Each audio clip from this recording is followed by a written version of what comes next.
But there's a snap and a wooden stake pierces the creature's chest, sending it tumbling into the ground where it stays. Batman and Robin look up in surprise to see a glowing-eyed reindeer standing on a nearby rooftop. A red-clad, white-bearded warrior armed with a crossbow on his back. "I came as soon as I heard. The Drog never got farther than Northern Europe before. For them to be free again and in Gotham is bad tidings," the man says. The reindeer snorts and he pats it gently. "Easy there, Prancer," Santa Claus says gently. But you're probably wondering, how the heck did Santa Claus get here? Batman knows everyone and has been trained by everyone, so of course he knows Santa Claus. And yes, apparently this isn't canon. This is Comicstorian. I take comic books, I turn them into audio drama so that you know what is going on and what to add to your collection. If you enjoy this type of content, support us by checking out our Patreon or clicking our hot sauce down below and helping us launch that project. Today is Batman Silent Night issue 1 and 2. Snow falls from the dark skies over Gotham City. It is a quiet night on the streets as the Yuletide carolers crunch through the snow and sing for those Gotham nights out in the cold. But the Christmas-time joy is interrupted by a screech from above as a human-sized bat-like creature comes and swoops in. People scream and they try to run as the monsters land among them, fangs biting, claws slashing. A short time later, the police have roped off the area and investigators have begun their work. They are quickly joined by the dynamic duo. "Somebody really doesn't like carolers," Damian notes. Batman looks at his son grimly. "Damian, only say things like that around me, and try to get to a point where you only think about them," Batman tells his son. They look at the bodies and Batman notes that all of the prime suspects are still locked tight in Arkham Asylum. Crouching down in the snow, Batman removes one of the sheets and finds that the body has been drained of its blood. Man-Bat is accounted for, and doesn't do exsanguination. It sounds more like an occult, so I called in an expert. Behind him, a snowman begins to glow and Damian prepares a batarang, but Batman motions for his son to calm down. "That's our expert," he explains. The snowman disappears and reveals Zatanna. She adjusts her top hat and pulls her winter cloak tighter against the cold. "Sorry for taking so long. I was in Europe. I checked the weather and saw a perfect chance to use this snow transport spell," she says with a smile. She looks over the body and tells Batman that she's going to use a spell to see the last thing that the carolers saw. Images then flash over the body, revealing the vampire bat creatures. "Yuck! Do vampires now look like mole rats?" Damian asks as he studies the animalistic creatures. "They're the Drog. It's a vampiric strain of the Norse undead," Zatanna explains. But Batman senses something. The creatures have returned to the scene of the crime, and he whirls around quickly, throwing a batarang as one of the monsters swoops down on him and Zatanna. The creature screeches with anger and wheels away.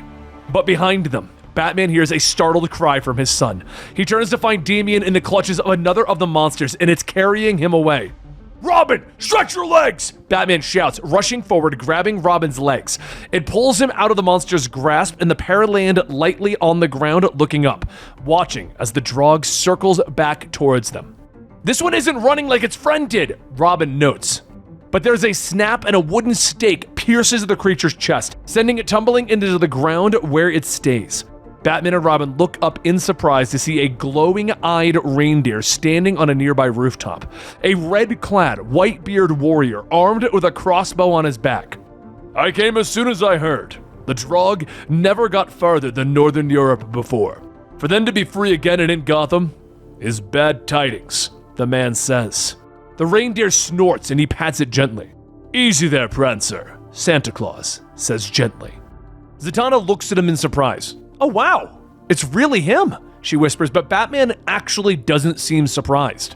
"Chris, it's been a long time," Batman says, and Damian is shocked. But Batman explains that they worked together in his time abroad as Bruce Wayne. Chris lands on the streets and looks down at Zatanna. "Zatanna Zatara, 1964 Foxhawk Lane," he says with a smile. But Damian isn't buying it, pointing out that he doesn't believe in Santa Claus. "You and me both, kid," Chris grunts. An alert from Nightwing then comes over the radio, warning of another Drog attack across the city. At the park, the Drog have attacked another group of citizens, but Nightwing, Batgirl, and the GCPD have arrived. While Batgirl kicks at the monsters, trying to keep them from biting people, Nightwing manages to wrap up a group of them. "We don't have vampire hunting gear, So all I can do is hold them off, he shouts, but the creatures pull him to the ground with their combined strength. Okay, maybe not. Could definitely use some backup, Nightwing shouts as he kicks the monsters, trying to keep them away.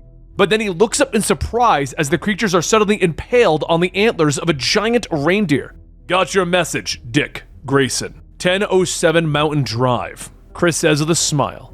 Nightwing looks at him in shock. There's no way, he whispers, and Batman lands nearby with Zatanna, who uses her magic to open up a portal to the other side of the world, bathing the Drog in sunlight and seeing them screech into the night. Kris Kringle nods in satisfaction. They'll have to sleep it off. It gives us a day, he says, and Batman nods, explaining that he put a tracker on one of the creatures. So the Bat family gathers around, surprised that Batman knows Santa Claus, but Nightwing shrugs. So it's all true. I thought he was just telling me that to make Santa sound more cool, he tells Babs and Damian. Zatanna joins them, opening an ancient book from her library and using her magic to create images in the air. She explains that the true history of Santa was that he was a mighty woodsman and carpenter of the Asgardians. Chris would join the Wild Hunt every year, helping the gods hunt down the evil creatures that plagued mankind. One day he hunted Krampus, but discovered that the creature wasn't evil and instead merely mischievous and liked to scare the children. Though they were unsure why, both Chris and Krampus were left on Earth when the Rainbow Bridge was destroyed. The legends of the gods faded and the two remained on Earth, beginning the legends of Santa Claus and Krampus. But Chris pushes through the magical images. Silly tales. He tells them all to stay close until the Draugr are defeated. Though Batgirl questions him about being busy this time of year, and Chris waves it off, explaining that he hasn't been needed for Christmas for centuries, but he still doesn't understand how the Draugr were freed of their magical prison that he had trapped them in. It was Krampus, Damian says, showing them an image on his phone of a cloven hoof print that he found at the last scene. Suddenly, one of the Draugr bodies begins to move, and a flower grows from the creature's chest, and it begins to speak. A gift for one of ye, 'tis the season. Krampus's voice whispers from the dead Draug's mouth. The flower twists and spits a green goo at Zatanna. It covers her body and she falls to the ground. I put the gift in a pretty package. I remember the traditions. The voice whispers and Batgirl tries to pull the goo off of Zatanna, but it won't come off. I can't have a magician hunting me. She might be able to lock me away. The toy maker. Together we created this wonderful day. Then you threw me into the void, and now I am back in the world. Krampus says, a mist escaping from the Draug's mouth, swirling through the air and finally becoming solid, revealing the creature. You should have killed me. All the horrors we trapped. I will free them all, and Christmas will become a day of misery. The image of Krampus fades, and Chris picks up the body of Zatanna, calling Prancer to his side. There's a swirl of light and a snowstorm blows through the park. Santa disappears into the light, but leaves behind a small box. Batman walks over picking it up, and he looks to the others, leading them to one of the bunkers beneath the city. You know, a Christmas tree down here would really freshen up the sewage smell, Batman, Nightwing points out, but Batman asks them all to be quiet as he opens the box. Images begin to swirl around them, and the Bat family are shown Chris and Krampus's past. The spirit of Kris Kringle appears, explaining that his helpers are healing Zatanna as they speak. He tells them that these images of his past will help them understand Krampus and what happened between him and Chris. We see an ancient Viking village where a little boy steals a doll from a girl, but Krampus is there shouting at the bad children. He picks them up and places them in his sack, claiming that he will make them into soup for the night. When Kris Kringle arrives, he fights off Krampus, but it's all for show, an ancient form of good cop, bad cop. Santa makes the little boys promise to be good, offering them toys instead of Krampus's sack. As the children run away, they promise to be good next year, and Kris Kringle smiles, patting Krampus on the back. It works, Claus, Krampus says with a smile, and Chris nods with joy. The children will take the lesson. One day there will be order in these lands, he says. Time passes, civilizations grow. Chris and Krampus walk through the streets, but now the children laugh at Krampus, no longer fearing him. In frustration, Krampus grabs one, carrying him away. Krampus, stop! Kris Kringle shouts, unsure of what his friend is doing. Chris follows after him, finding Krampus in an alleyway, blood on his hands. Where are the children? Kris Kringle asks in surprise. Krampus smiles at him, licking his lips. Krampus ate them! Krampus ate them all! He cries with cheer. Horrified by what his friend did, Kris Kringle pulls out one of the touchstones that he would use to bind the monsters of old. He holds it up, binding Krampus to it, binding him to a wasteland of living ghosts. But he's surprised, because the children were found. They were laughing and enjoying treats that Krampus had given them. It was all a game. Krampus bribed the children, and I made a terrible mistake, Kris explains to the Bat family. He journeyed into the void with the touchstone, but Krampus was already gone, disappeared into the ethereal prison.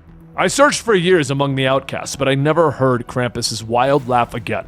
I'd given him up for the dead until today. He looks at the Bat family, explaining that one of the touchstones in his workshop has gone missing. Batman nods, explaining that during the Night Terrors event, the borders between realities were torn, which means Krampus could have returned thanks to that. He asks Kris Kringle to help Zatanna, promising that they have friends who can help deal with the Drog. Back in the city, the morning sun has begun to fall over the snowy rooftops of the city. The Drog begin to awaken. They look up to see another of their kind flying towards them, something clasped in her claws. But they sense that something is wrong. "It's not a Drog!" one of them shouts, and Miss Martian tosses the flashbang into the nest, wheeling away, transforming back into her superhero form. "I have their full attention," she says over the radio as the Drog screeches in anger and begin to chase her. She leads them back into the city where the monsters are attacked by the Justice League. Arrows fly through the air from Oliver's bow, piercing several of the creatures in the chest, and Black Canary sees many of the flock flying with her canary cry. On the moors of Scotland, Krampus can sense the Drog falling. But the next creatures that he releases will be more dangerous, cause more death and pain. A voice speaks to him, promising that when he finally frees the giants, then Krampus will be truly free to run and scare the children of the world. He holds up the touchstone, opening the door to the prison in the void, and flocks of harpies look up in surprise as Krampus motions them back into the world. "Wake, warriors!" In the city, more Draugr are falling. Batman grabs a hold of one, allowing Robin to throw a dropped arrow at it and kick it deeper into the monster's chest. It looks like the last of the beasts have fallen, but Canary motions to a blur in the sky. "Too fast to be one of them," Oliver notes, and Batman nods. "It's not. I knew he'd hear about this." Batman sighs. Superman suddenly slams into the ground in front of them and looks up, almost hurt, as he stares at Batman. "You never told me that you knew Santa?" Superman says to Batman. And the adventures of Batman and Santa Claus will be continuing right here at Comicstorian, so make sure you like and subscribe because this story is to be continued.